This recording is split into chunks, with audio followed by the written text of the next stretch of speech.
Hi, I'm Mitch. I'm with the Montgomery County Board of Developmental Disabilities Services. I'm here to talk to you today about fixing the waiver waiting list. That's right, the waiting list for people with disabilities isn't working. Some people get on the list and they just sit there for years and years waiting for services. Other people are on the list who don't really have a need, and it just kind of clogs up the whole system. So, the Ohio Department of Developmental Disabilities is changing the way the list works. Starting September 1st, 2018, it's all going to change. That's because people with disabilities, their families, advocates have said to the state, it's not working. Something different needs to be done. Now, this may sound scary or a little confusing, but don't worry.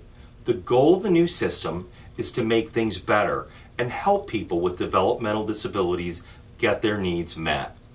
Now here's how it's going to work. The list will only be used for people with immediate and current needs. That means people who have a need that has to be addressed within the next 30 days up to 12 months. If you don't have a need during that time, you will not be placed on the waiting list. That doesn't mean you will no longer be able to get a waiver or be considered for waiver funding or get services. It just means you don't need those services right away. If you already have an individual options waiver, this doesn't impact you. You don't need to worry, you won't lose your waiver.